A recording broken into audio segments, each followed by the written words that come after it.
Un día, el peculiar Dr. Weber invitó a 4 distinguidos amigos a reunirse con él en su estudio. «Mis queridos amigos», dijo el Dr. Weber, indicándoles que se sentaran, «deseo contar con su ayuda en uno de esos pequeños experimentos con los que me entretengo aquí en mi estudio. Si todas las historias fueran ciertas, el estudio del Dr. Weber debía ser un lugar muy curioso. Era una habitación oscura y anticuada, adornada con telarañas y cubierta de polvo antiguo. A lo largo de las paredes se disponían varias estanterías de roble. Los estantes inferiores estaban repletos de volúmenes gigantescos y cuartones con letras negras, y los superiores, de pequeños duodécimos cubiertos de pergamino. Sobre la estantería central había un busto de bronce de Hipócrates, con el cual, según algunas fuentes, el Dr. Weber solía consultar en los casos difíciles de su práctica. En la esquina más oscura de la sala se alzaba un armario de roble, alto y estrecho, con la puerta entreabierta, en cuyo interior se vislumbraba vagamente un esqueleto. Entre 2 de las estanterías colgaba un espejo que mostraba su superficie alta y polvorienta dentro de un marco dorado deslucido. Entre las muchas historias maravillosas relacionadas con este espejo, se decía que los espíritus de todos los pacientes fallecidos del doctor habitaban dentro de su borde y lo miraban fijamente cada vez que él se volvía hacia allí. El lado opuesto de la sala estaba adornado con el retrato de cuerpo completo de una joven, vestida con la magnificencia desvaída de seda, satén y brocado, y con un rostro tan desvaído como su vestido. Hace más de medio siglo, el Dr. Weber había estado a punto de casarse con esta joven, pero al estar afectada por un mal misterioso, murió poco antes de la noche de bodas. La mayor curiosidad del estudio queda por mencionar. Era un volumen de folio pesado, encuadernado en cuero negro, con masivos broches de plata. No había letras en el lomo y nadie podía decir el título del libro. Era bien sabido que se trataba de un libro de magia. La sirvienta cuenta que, al levantarlo simplemente para quitarle el polvo, un esqueleto resonó dentro del armario. El cuadro de la joven extendió un pie hacia el suelo y varias caras espectrales se asomaron desde el espejo. Mientras tanto, la cabeza de bronce de Hipócrates frunció el ceño y exclamó: «¡No!». En una tarde de verano, una pequeña mesa redonda, negra como el ébano, ocupaba el centro de la habitación con un jarrón de vidrio tallado de hermosa forma y manufactura reposando sobre ella. La luz del sol entraba por la ventana entre las pesadas cortinas de damasco descoloridas e iluminaba directamente este jarrón, de modo que un suave resplandor se reflejaba en los rostros cenicientos de los 5 ancianos sentados alrededor. 4 copas de champán también estaban sobre la mesa. «Mis queridos amigos de la infancia», repitió el Dr. Weber, «¿puedo contar con su ayuda para llevar a cabo un experimento sumamente curioso?». Ahora bien, el Dr. Weber era un anciano muy extraño, cuya excentricidad se había convertido en el núcleo de 1000 historias fantásticas. Algunos de esos relatos, para mi vergüenza lo digo, podrían posiblemente rastrearse hasta mi propia y veraz persona. Y si algún pasaje de la presente historia sorprendiera la credulidad del lector, debo contentarme con llevar el estigma de ser un narrador de ficciones. Cuando los 4 invitados del doctor lo escucharon hablar sobre su experimento, no anticiparon nada más maravilloso que el asesinato de un ratón en una bomba de vacío, el examen de una telaraña con el microscopio o alguna tontería similar con la que él solía molestar a sus amigos cercanos. Sin esperar respuesta, el Dr. Weber cruzó la habitación renqueando y regresó con el mismo pesado folio encuadernado en cuero negro, que se decía era un libro de magia. Deshaciendo los broches de plata, abrió el volumen y sacó de entre sus páginas lo que alguna vez fue una rosa, aunque ahora las hojas verdes y pétalos carmesí habían asumido un tono parduzco, y la antigua flor parecía lista para desmoronarse en polvo en sus manos. «Esta rosa», dijo el Dr. Weber con un suspiro, «esta misma flor marchita y desmoronada floreció hace 55 años. Me la dio Sylvia Ward, cuyo retrato cuelga allá, y tenía la intención de llevarla en mi pecho en nuestra boda. Durante 55 años ha estado guardada entre las hojas de este viejo libro. Ahora, ¿considerarían posible que esta rosa de medio siglo pudiera florecer de nuevo?». «Tonterías», dijo la viuda Keller con un gesto molesto de la cabeza. «Sería como preguntar si el rostro arrugado de una anciana podría volver a florecer». «Miren», respondió el Dr. Weber. Descubrió el florero y lanzó la rosa marchita al agua que contenía. Al principio flotó suavemente en la superficie del líquido, sin absorber aparentemente su humedad. Sin embargo, pronto se hizo visible un cambio notable. Los pétalos aplastados y secos comenzaron a agitarse y adquirieron un matiz cada vez más intenso de carmesí, como si la flor resucitara de un sueño cercano a la muerte. El delgado tallo y las ramitas del follaje se volvieron verdes. La rosa de medio siglo apareció tan fresca como cuando Sylvia Ward se la había dado por primera vez a su amado. Apenas estaba completamente abierta. Algunas de sus delicadas hojas rojas se enrollaban modestamente alrededor de su húmedo interior, en el que brillaban 2 o 3 gotas de rocío. Sin duda es un engaño muy bonito, dijeron los amigos del doctor, despreocupados, sin embargo, pues habían presenciado milagros mayores en el espectáculo de un ilusionista. ¿Podría decirnos cómo se hizo? ¿Alguna vez han oído hablar de la fuente de la juventud?, preguntó el doctor Weber. ¿Que Ponce de León, el aventurero español, buscó hace 2 o 3 siglos? ¿Pero alguna vez la encontró Ponce de León?, preguntó la viuda Keller. No, respondió el doctor Weber, porque nunca la buscó en el lugar correcto. La famosa fuente de la juventud, si estoy bien informado, se encuentra en la parte sur de la península de Florida, no lejos del lago Macaco.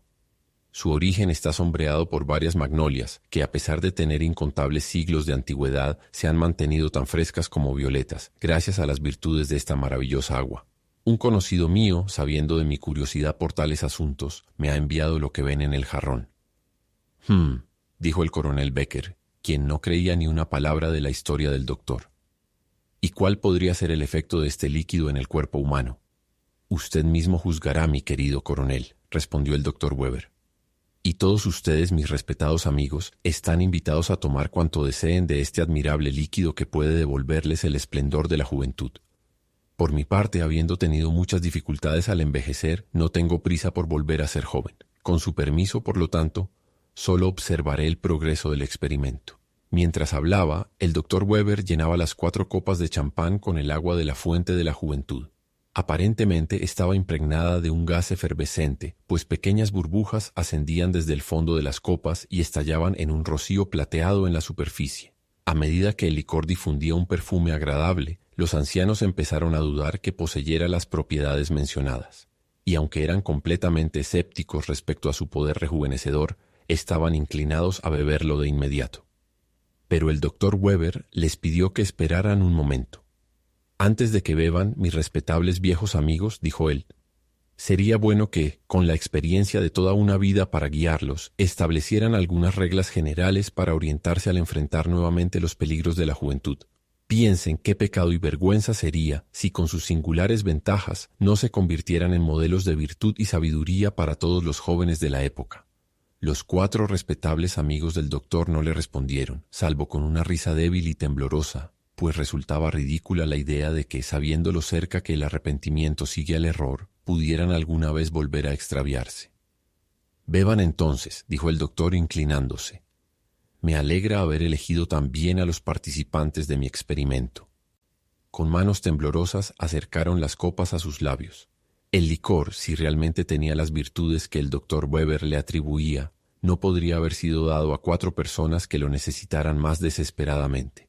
Parecían como si nunca hubieran conocido lo que era la juventud o el placer, como si hubieran surgido del decaimiento de la naturaleza y siempre hubieran sido las criaturas grises, decrépitas, sin vitalidad y miserables que ahora se sentaban encorvadas alrededor de la mesa del doctor, sin vida suficiente en sus almas o cuerpos para animarse siquiera ante la perspectiva de rejuvenecer. Bebieron el agua y colocaron nuevamente sus copas sobre la mesa.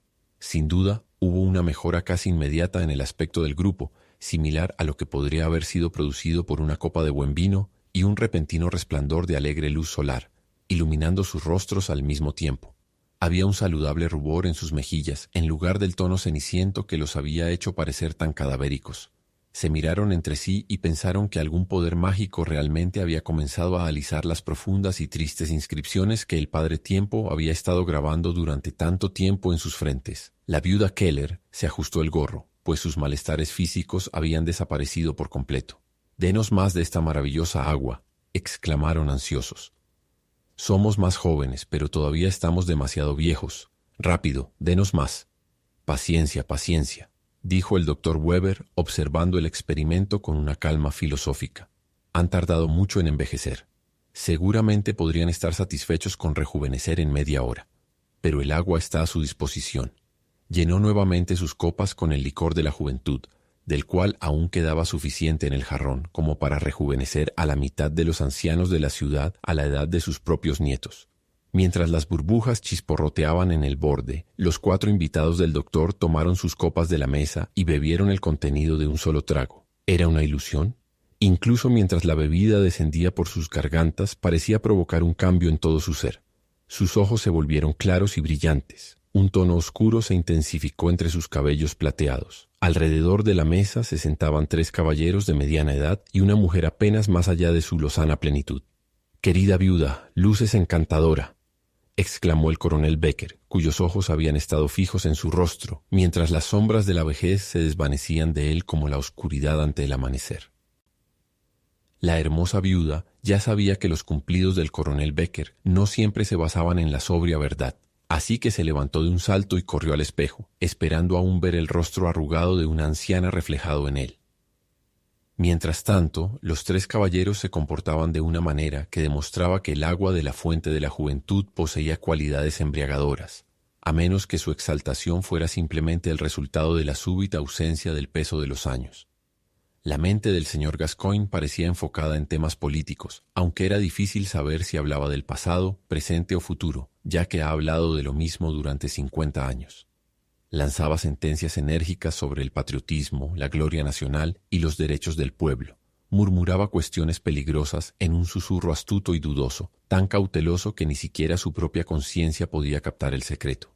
Y hablaba con acentos medidos y un tono profundamente respetuoso, como si una oreja real escuchara sus bien formadas oraciones. Durante todo este tiempo, el coronel Becker entonaba una alegre canción de batalla, alzando su copa hacia la figura lozana de la viuda Keller.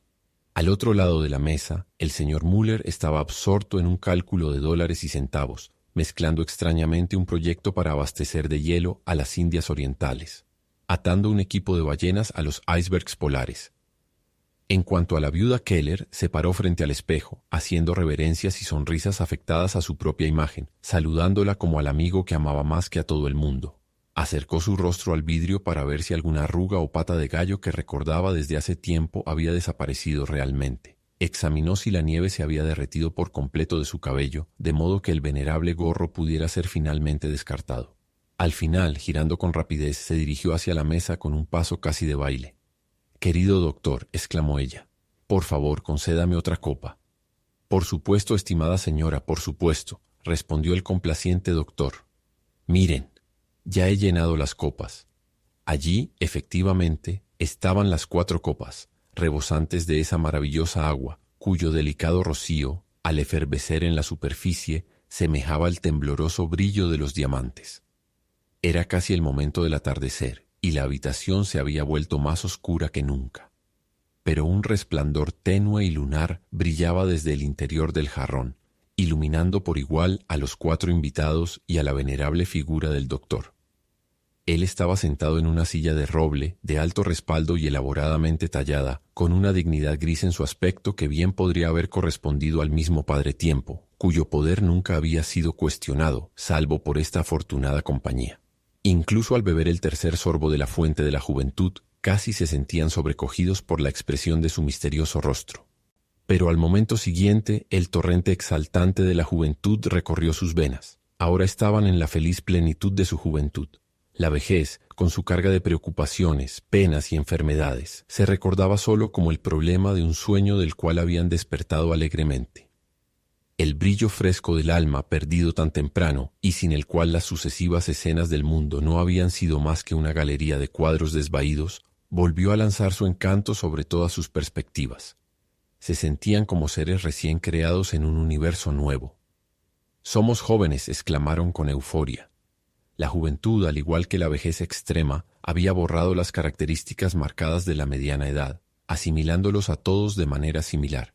Eran un grupo de jóvenes alegres, casi enloquecidos por el exuberante espíritu de su juventud. El efecto más singular de su alegría fue el impulso de burlarse de la debilidad y decrepitud de las que recientemente habían sido víctimas. Se reían a carcajadas de sus vestimentas pasadas de moda, los abrigos de faldones anchos y los chalecos de solapas de los jóvenes, y el antiguo gorro y vestido de la chica floreciente. Uno cojeaba por el suelo como un abuelo con gota. Otro se puso unas gafas y fingió leer con atención las páginas con letras negras del libro de magia. Un tercero se sentó en un sillón e intentó imitar la venerable dignidad del Dr. Weber. Luego, todos gritaban alegremente y saltaban por la habitación. La viuda Keller, si es que a una dama tan joven se la podía llamar viuda, se acercó tambaleándose hasta la silla del doctor con una alegría traviesa en su rostro sonrosado. «Doctor, querida alma vieja», exclamó ella, «levántese y baile conmigo». Entonces los 4 jóvenes rieron más fuerte que nunca al imaginar lo cómico que se vería el hombre de la tercera edad bailando. «Por favor, discúlpeme», respondió el doctor con calma. «Soy viejo y mis días de baile terminaron hace mucho tiempo. Pero cualquiera de estos jóvenes caballeros estará encantado de contar con una tan encantadora compañera». «Baila conmigo, Clara», exclamó el coronel Becker. «Me prometió matrimonio hace 50 años», exclamó el señor Müller. Todos se reunieron a su alrededor. Uno le atrapó ambas manos con un apasionado apretón, otro rodeó su cintura con el brazo, y el tercero enterró su mano entre los rizos que se amontonaban bajo el sombrero de la viuda. Sonrojada, jadeante, debatiéndose entre risas y reproches, con su cálido aliento rozando por turnos sus rostros, intentaba liberarse, pero seguía atrapada en su triple abrazo. Nunca hubo una imagen más vívida de la rivalidad juvenil, con una belleza encantadora como premio. Sin embargo, por un extraño engaño, debido a la penumbra de la habitación y la ropa antigua que aún llevaban, se dice que el alto espejo reflejaba las figuras de 3 ancianos canosos y marchitos, ridículamente compitiendo por la escuálida atención de una anciana. Pero eran jóvenes. Sus intensas pasiones lo demostraban. Enloquecidos por el coqueteo de la joven viuda, que ni otorgaba ni retenía del todo sus favores, los 3 rivales comenzaron a intercambiar miradas amenazadoras. Aun sosteniendo el preciado premio, se agarraron ferozmente del cuello. Mientras forcejeaban, la mesa se volcó y el jarrón se rompió en 1000 pedazos. La preciada agua de la juventud fluyó en un brillante arroyo a través del suelo, humedeciendo las alas de una mariposa que, envejecida con el final del verano, había aterrizado allí para morir. El insecto revoloteó suavemente por la habitación y se posó en la blanca cabeza del doctor Weber. «Vamos, vamos, señores», exclamó el doctor. «Vamos, señora Keller. Realmente debo protestar contra este alboroto». Se quedaron quietos y temblaron, pues parecía como si el gris tiempo los llamara de regreso desde su soleada juventud hacia el frío y oscuro valle de los años. Miraron al viejo doctor Weber, que estaba sentado en su silla tallada, sosteniendo la rosa de medio siglo que había rescatado de entre los fragmentos del florero roto. Con un gesto de su mano, los alborotadores retomaron sus asientos, con más disposición ya que sus violentos esfuerzos los habían fatigado. «La rosa de mi pobre Silvia», exclamó el doctor Weber, sosteniéndola a la luz de las nubes del atardecer. «Parece estar secándose de nuevo».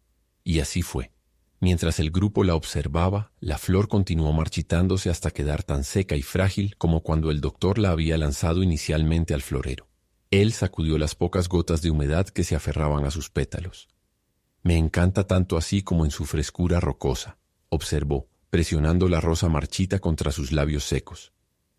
Mientras hablaba, la mariposa revoloteó desde la cabeza nevada del doctor y cayó al suelo. Sus invitados volvieron a estremecerse. Una extraña languidez, ya sea del cuerpo o del espíritu, se estaba apoderando gradualmente de todos ellos. Se miraron unos a otros e imaginaron que cada momento fugaz arrancaba un encanto y dejaba un surco profundo donde antes no había ninguno. ¿Era una ilusión? ¿Se habían condensado los cambios de toda una vida en un espacio tan breve y ahora eran 4 ancianos, sentados con su viejo amigo, el doctor Weber? ¿Acaso hemos vuelto a envejecer tan pronto?, exclamaron desconsolados. En verdad, así era. El agua de la juventud poseía únicamente una virtud más pasajera que la del vino. El delirio que creó se había evaporado.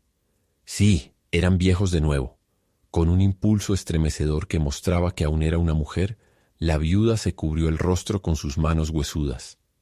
«Sí, amigos, están viejos otra vez», dijo el doctor Weber. «Y he aquí que el agua de la juventud se ha derramado por completo en el suelo. Bueno, no lo lamento, porque si la fuente brotara en mi puerta, no me inclinaría a mojar mis labios en ella. No, aunque su delirio durara años en lugar de momentos. Tal es la lección que me han enseñado». Pero los 4 amigos del doctor no habían aprendido tal lección. Decidieron de inmediato emprender un viaje a Florida en búsqueda de la fuente de la juventud. El fin.